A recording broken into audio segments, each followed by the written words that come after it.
Hello, my dear students. I hope you're all doing well. There's something special about this video. This is the last video that I'll be putting up, at least with respect to Constitutional Law 1. This has been a wonderful exercise, and although the reasons why I was required to do this are very unfortunate, and the reasons why I had to put up these videos was because of the pandemic, and through this video, I would like to express my genuine gratitude to all the frontline warriors, such as the doctors and the nurses, and other health and sanitation workers, and the delivery executives, and of course, our police personnel, and everyone else, and all the volunteers, individuals who have come together to truly show what humanity is about. I express my genuine gratitude towards them, and uh, I had the ability to put up these videos so that my students could continue with their education, because there were people out there uh, making sure that uh, I could actually sit at home and do these things because they were doing their work, and therefore I express my heartfelt gratitude and wishes to these frontline workers in during these times of the pandemic. And I wish we weren't in a situation where I had to put up videos, but I'm glad that I got the opportunity to do this. This is an experiment that I would probably never have undertaken, and this has inspired me to maybe consider doing this in the future, where I put up videos and I ask you all to come prepared to class, even in an environment where there are physical classes happening. And maybe we can experiment with some different types of teaching learning exercises. In this video, we will cover two topics, which is directive principles of state policy and fundamental duties. Dear students, there isn't a lot of jurisprudence that surrounds DPSP on its own. There isn't enough jurisprudence governing fundamental duties on their own, because both these concepts are um, sometimes inseparably linked to fundamental rights, the jurisprudence under fundamental rights. Not sometimes, most of the times, the relationship between fundamental rights and DPSPs are inextricably linked. You cannot separate them. And the same goes for fundamental duties. The relationship, of course, rights and duties are counterbalances of sorts, but there is a direct link, and we will look at that in this video. DPSPs extend from Article 36 to Article 51, and Article 36 is very clear. It defines the concept of state. It defines the concept of state by taking you back to the definition of state under Article 12, which is the Union Parliament, the Union Government, the state legislatures, the state government, local authorities such as Gram Panchayat, um, and the three levels of panchayats, that is gram, taluk, or mandal or block, and Jila Panchayat, and of course the municipal corporations and the municipalities and the um, Nagar Panchayats that are available as urban local bodies. So, and of course, the most important aspect of Article 12, which is other authorities, and this includes, as we know, it includes LIC. There is a debate as to whether BCCI should be called state or not. It includes many other government bodies, a lot of nationalized banks. All these fall within the ambit of state under Article 12. Everything that is state for the purposes of Article 12 is state for the purposes of Article 36. Article 37 probably is the most important DPSP. Of course, Article 38 and onwards, it talks about extremely tall ideals, utopian ideals that maybe I can even call them utopian ideals. It talks about giving legal aid. It talks about following some basic principles like equal pay for equal work. It talks about protecting the environment and preventing animal slaughter. Such great ideas governing the entire um, realm of life itself. And yet, I believe 37 is the most important, because without revealing too much, it reveals a lot and it provides a lot of rights. There are two separate uh, aspects of Article 37. What? are these aspects. Number one, it is not enforceable, which means I cannot go to court saying the state has a certain directive principle of state policy which it must follow, but it is not following. I cannot go to court and say that. I mean, even if I say that, the court will say, sorry, we agree with you, but what can we do? Or maybe they won't say that. We will look at that in just a bit. But ideally, the court cannot just look at a DPSP and say, okay, fine, we will do something about it. They can't. The article is clear, they can't.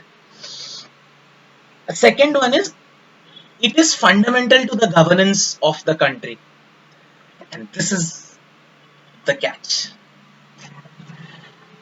I cannot go to court and say, my lords, please give me my DPSP, or ask them to give me my DPSP.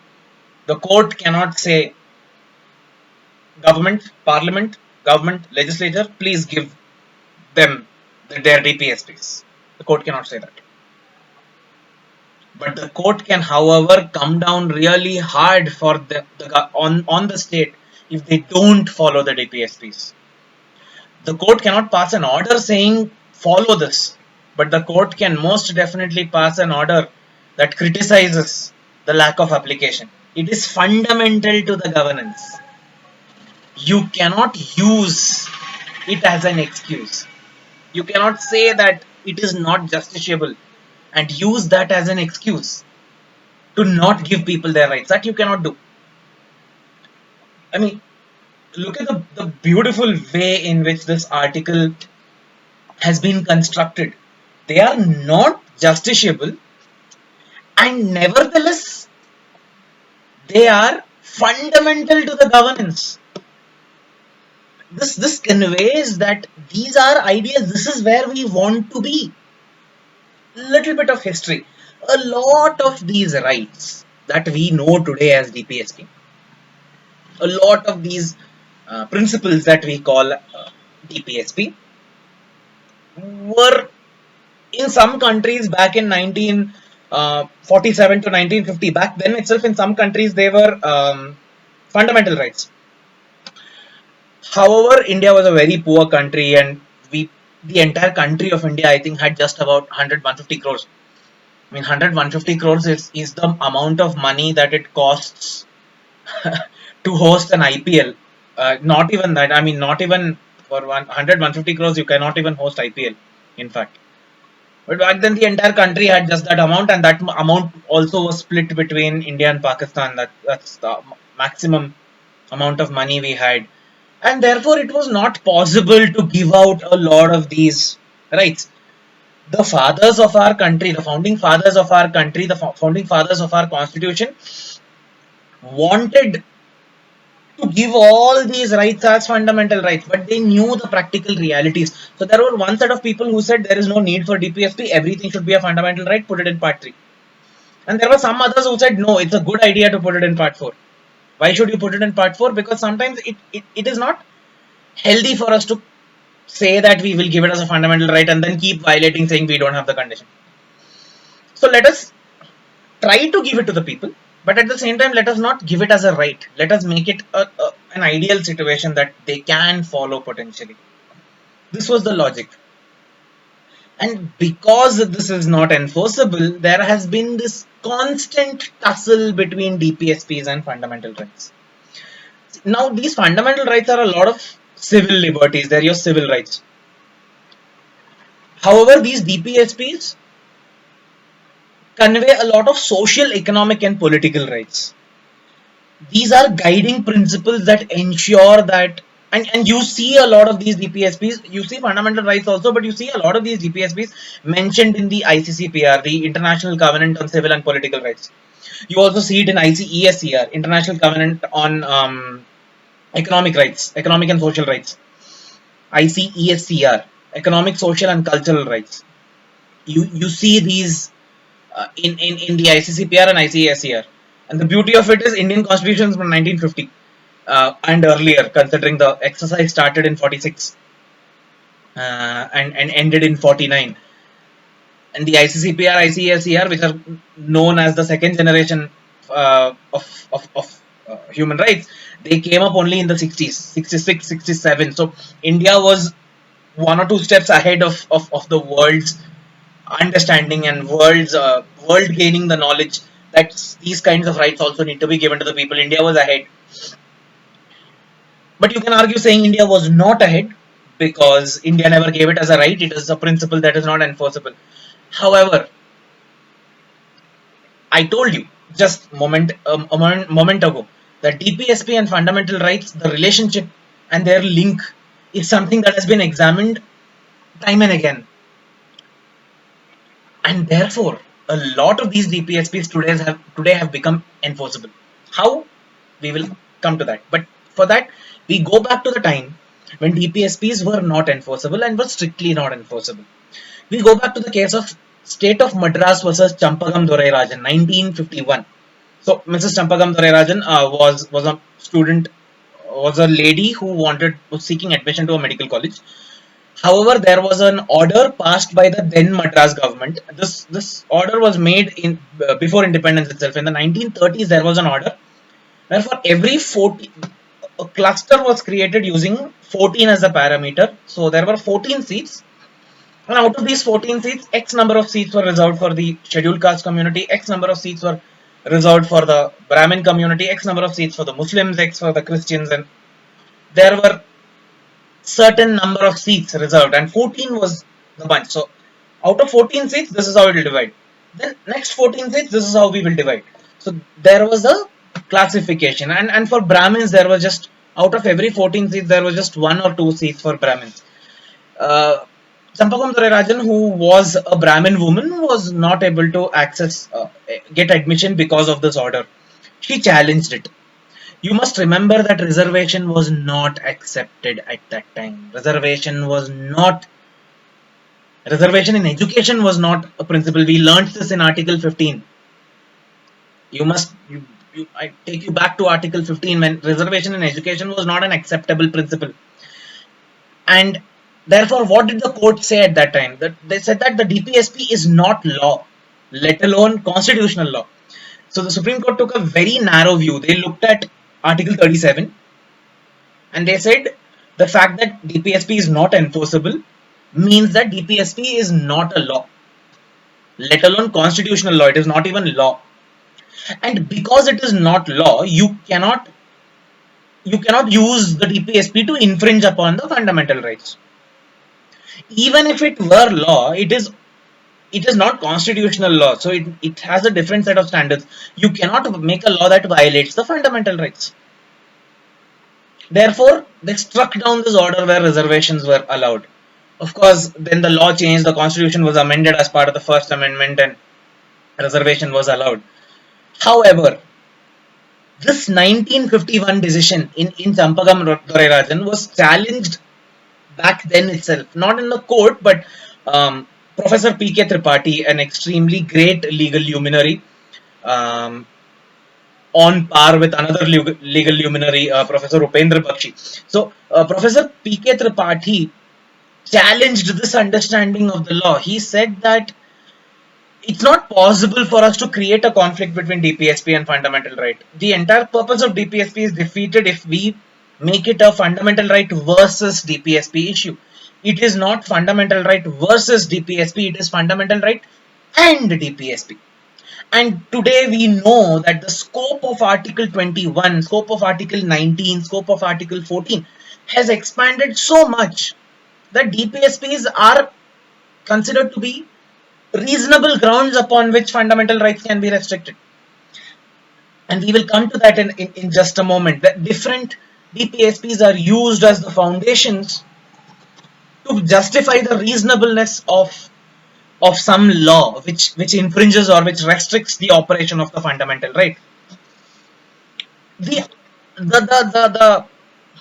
irony of Champagam Dorairajan is that Justice S.R. Das, one of the first judges of the Indian Supreme Court, uh, Justice S.R. Das, who wrote the judgment in Champagam Dorairajan, later went on to become the Chief Justice of India.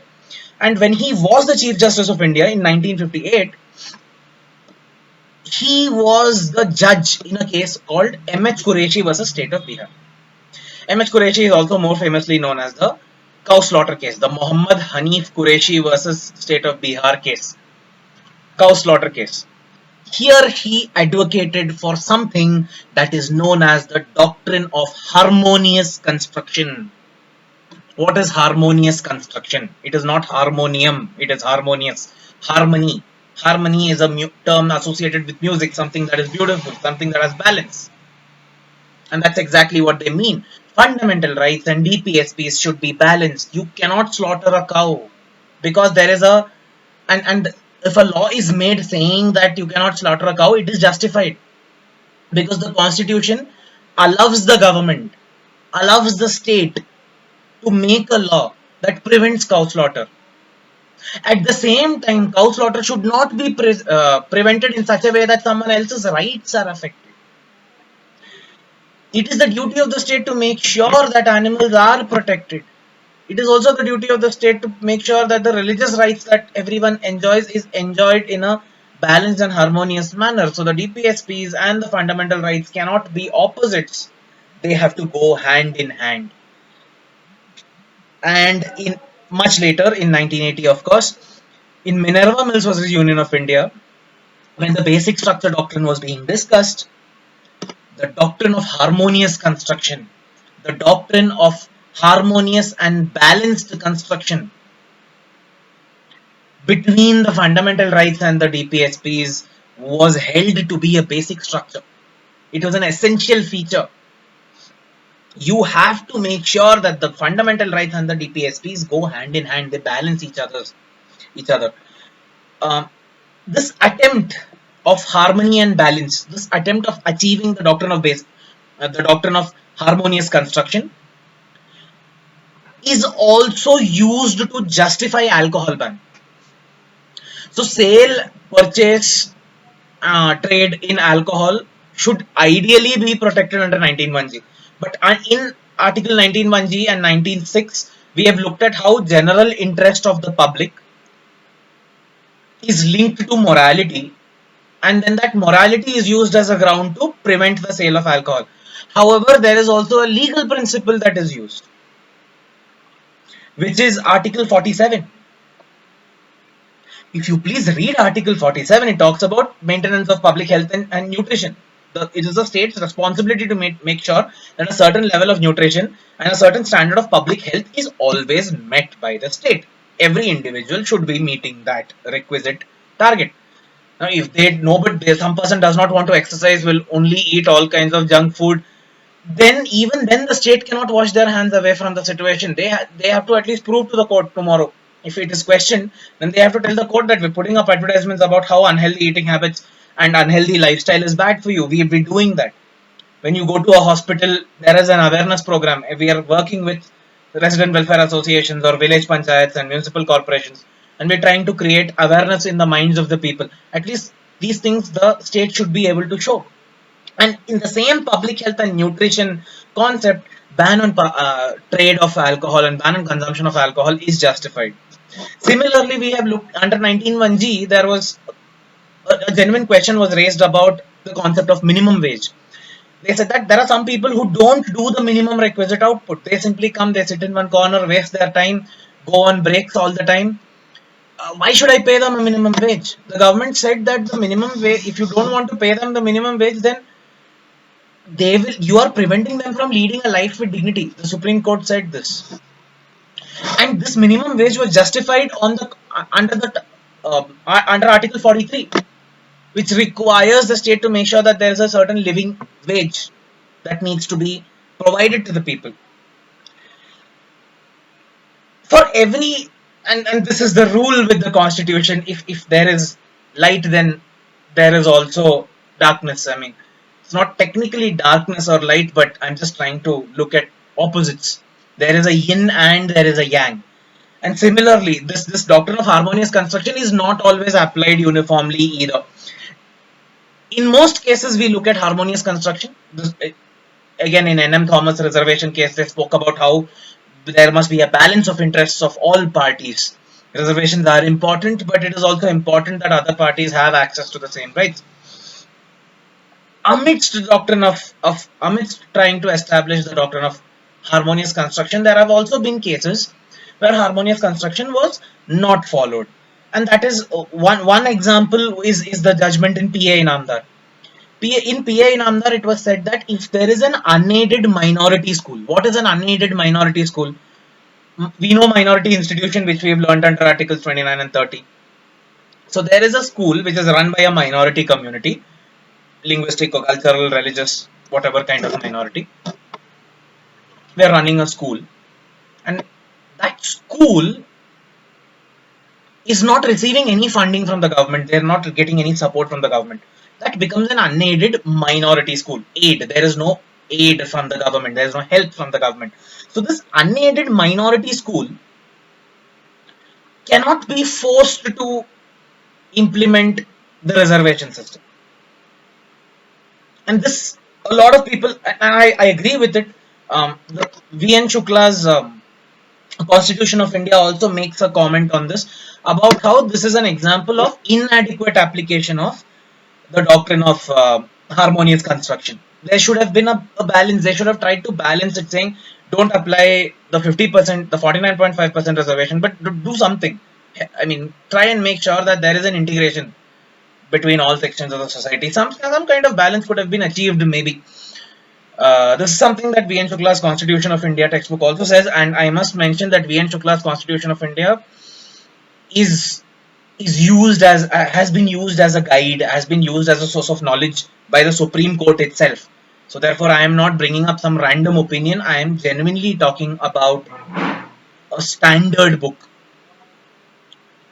Another example of this mismatch between DPSPs and fundamental rights is Article 31 clause 31 capital C. Article 31 capital C was inserted through the 25th Amendment. And there is a small portion in 31 capital C which says that any law that is made to give effect to a DPSP cannot be challenged in court, and that can never be considered as wrong. Uh, that of course was struck down, and we'll come to that. So in the case of Keshavanand Bharati versus State of Kerala, amongst other things, this Article 25, this 25th Amendment and Article 31 capital C was also challenged. And they said that you cannot make a law that says DPSPs will have more precedence over fundamental rights. But Justice Matthew, while giving the decision in Keshavan Bharti, did not agree with that point. He felt that it is wrong. DPSPs, if given precedence over fundamental rights, should be considered, because DPSPs are a ground to provide reasonable rights to everyone. And therefore, if DPSP is used as a ground to curtail some fundamental rights, we should keep no impediment. We should not prevent it. That's what Justice Matthew felt in Keshavanand Bharati. However, in Minerva Mills versus Union of India, this portion of Article 31 Clause C, if you open your Bharat, you can see that there will be some italicized portion, or it will be demarcated in some way, some star or something will be there. Please look at your Bharat, please look at your textbook. You will see that there is a small portion of 31C, 31 capital C, which says that some DPSPs will be given a preeminence over fundamental rights, and this has been struck down as a violation of the basic structure. In Minerva Mills versus Union of India, Article 31 capital C, which says that any law that is made with respect to give effect to DPSP, and if they end up violating a fundamental right, then that cannot be questioned. And this has not been accepted by the court. This was later struck down in Minerva Mills versus Union of India. Although Keshavanand Bharati agreed with the article, Minerva Mills reversed that position. This is something that you need to bear in mind. In Bandhuwa Mukti Morcha versus Union of India in 1981, the Supreme Court said that although the Supreme Court cannot compel you to enforce DPSP, what we can do is link the DPSP to I'm sorry, what they said is that although we cannot compel you to enforce the DPSP, if you make a law giving effect to a DPSP, then we can use that law and we can criticize you. We can say that you should implement the law. And this was in Bandhuwa Mukti Morcha, because Bandhuwa Mukti Morcha, again, as you know, was a case against the concept of bonded labor, where the government was criticized for not following the Bonded Labor Abolition Act. And the Bonded Labor Abolition Act again comes from Articles 36 to 51. That's basically part 4 of the Constitution. Of course, it comes under Article 23 also, but it also has its roots in the DPSP section of the Constitution. And therefore, the court was critical. The court said, yes, we cannot enforce DPSPs, but we can enforce a law which is made to give effect to a DPSP. Under and you must understand that the expanded scope you must understand that the expanded scope given to various fundamental rights has now led to a situation where DPSPs are being also enforced through the fundamental right. So maybe not directly, a DPSP cannot be directly enforced, but the values that are contained in this DPSP are linked to a fundamental right, and that it is being enforced as a fundamental right. That shows the growth that this country has had. DPSPs were made DPSPs and not fundamental rights because at that time the founding fathers of the Constitution felt that they could not give effect, they could not make promises, and they did not want to make a promise that they could not uphold. Today, if DPSPs are being linked to fundamental rights and they're being given effect as fundamental right, then you should understand that this country has come a long way from where we were in 1950. From a point where we were not able to enforce these fundamental rights, we've reached a point where we can give fundamental rights. We couldn't give effect to these DPSPs. We've reached a point where we can give effect to these DPSPs as fundamental rights. And a lot of principles that are contained in these DPSPs that are referred to as articles concerning positive discrimination. When we were dealing with the reservation system, I told you that positive discrimination, special protection that is given to women, is positive discrimination. There are articles that are mentioned that say that living wage should be provided. There are articles that say that the interests of the scheduled tribes, scheduled caste, and other backward communities will be protected. Why are they specifically saying that? Is because they want to protective. They want to confer a protective umbrella upon these communities that have been oppressed across centuries and millennia. Thousands of years they have been oppressed, and that oppression we need to change. We need to reverse that oppression. So this is protective discrimination, positive discrimination. You discriminate in favor of someone. You are not harming anyone, but you are helping someone else. That is protective discrimination. And social justice. Social justice again is a kind of justice that tries to ensure that accessibility, the ability to reach these goals, the ability to access these rights is made available. That's social justice. Social justice. Some people criticize social justice as it being anti-justice. Justice treats everyone equally. Social justice includes protected discrimination, which inherently includes inequality. Some people say that, but that's not true always. Social justice is necessary because social justice is an important tool to reverse the effects of many years of oppression. DPSP, along with, of course, fundamental rights, but especially DPSPs, try to bring in the concept of social justice. And they confer the power upon, in fact, I would go to the extent of saying they confer a duty upon the state to protectively discriminate in favor of some people so that eventually they will become equal, and eventually protective discrimination is not necessary. Discrimination may never stop, but protective discrimination can stop. The day discrimination ends is the day protective discrimination also can end. When you stop treating people differently because of various factors in a negative manner, then you can stop treating people differently in a positive manner.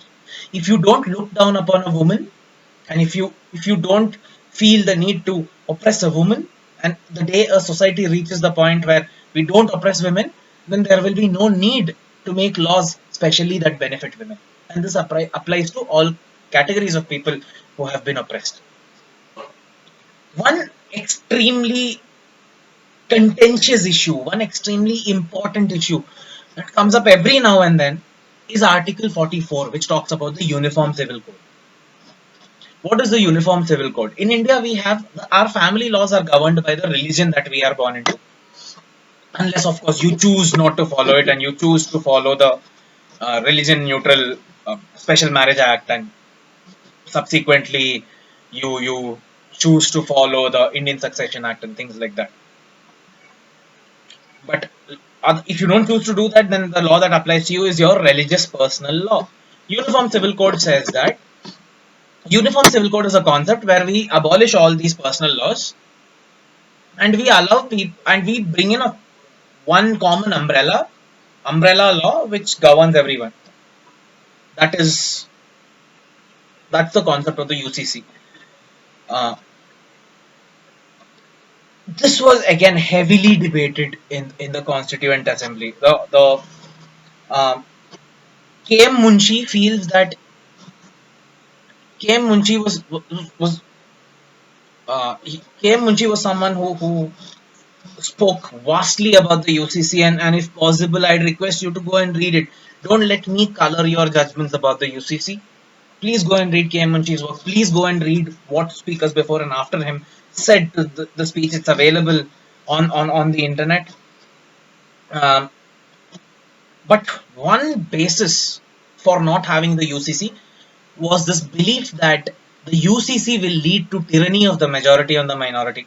It was felt that the majority's laws will be implemented and imposed upon the minority, and therefore you cannot have it. And KM Munshi said that nobody said this back in the day.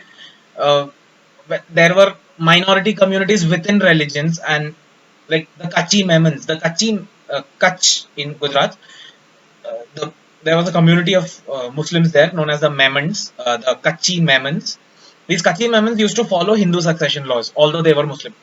They followed their age-old tradition, which was largely Hindu succession laws, and they did not appreciate the implementation of the Shariat Act, which made sure that the Shariat will apply across the board to all Muslims. So this was not acceptable, and yet they eventually learned to follow it.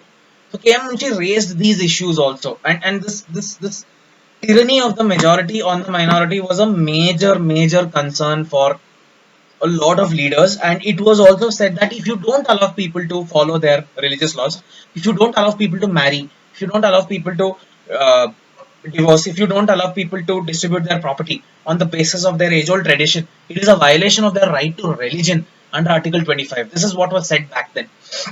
But now there is an increasing concern, especially with judgments such as the triple talaq judgment, and then there is a triple talaq act.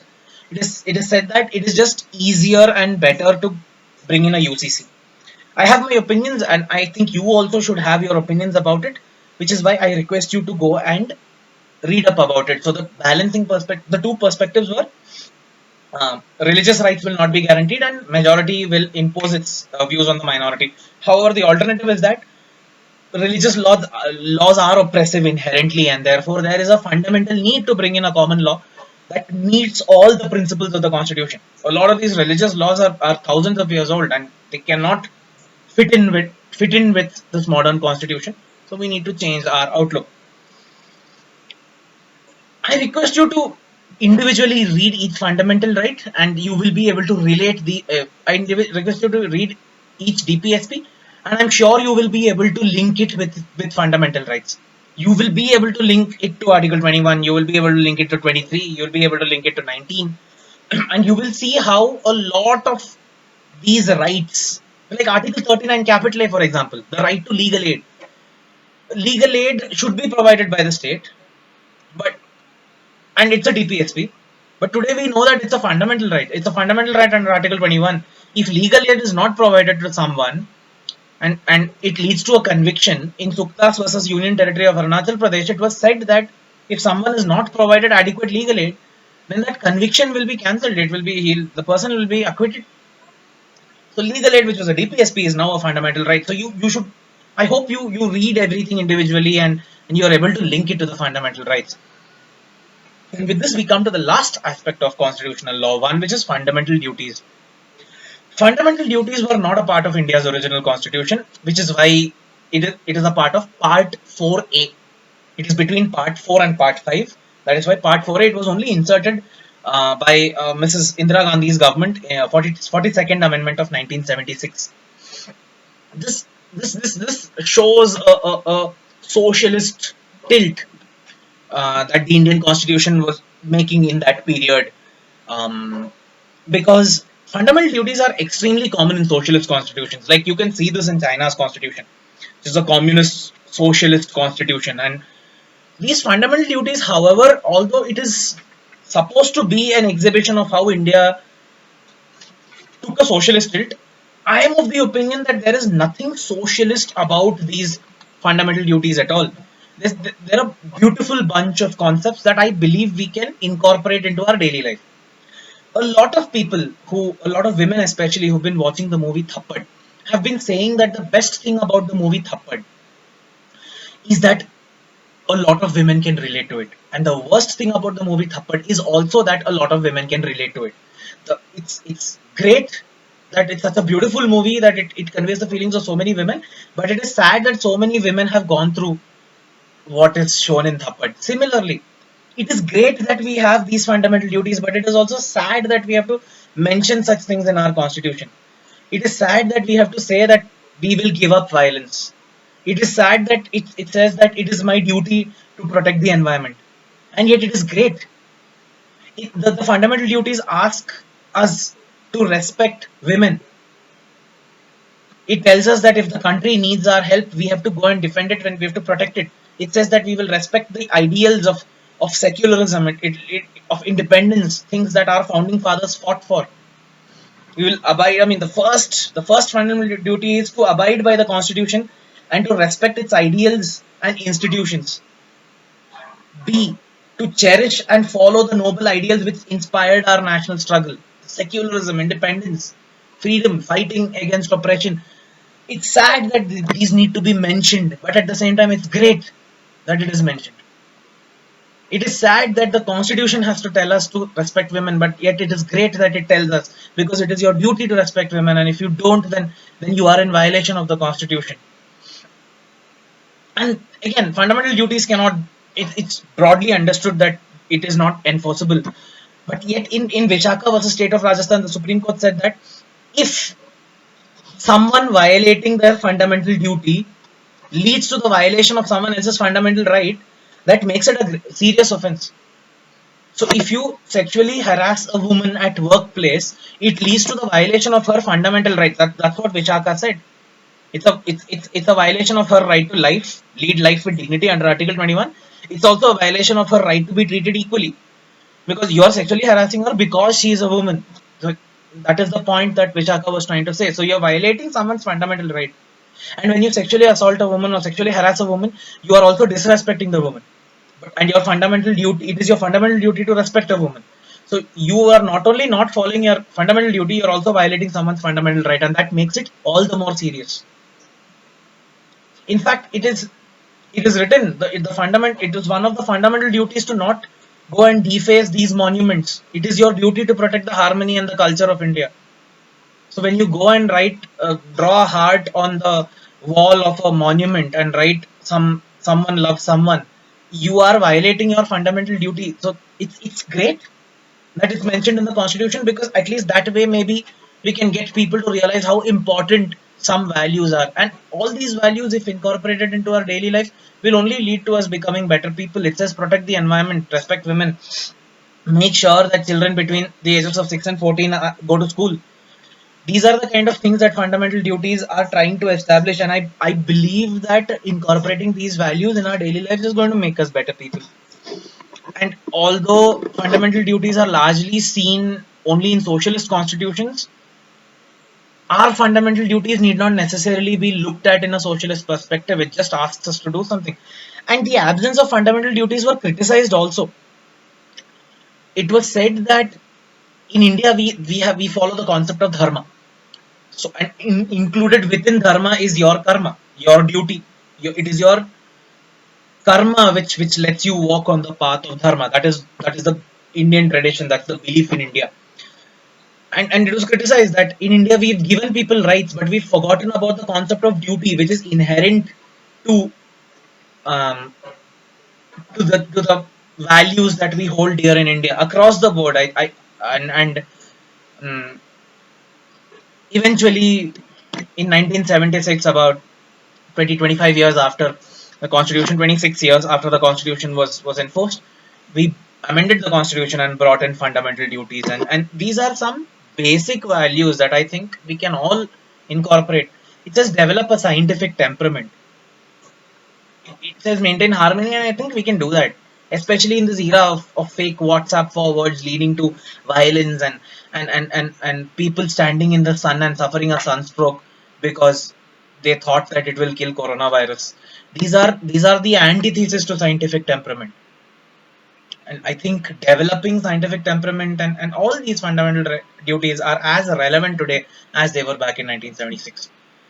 And with the hope that while we fight for our fundamental rights, while we fight for the fundamental rights of those who cannot fight for it themselves, I hope we carry out those fights, and we carry out our struggle to achieve our fundamental rights while making sure that our fundamental duties are followed by us on a daily basis. And with that, I hope that uh, we will see each other in our classrooms very soon. Thank you. Jai Hind.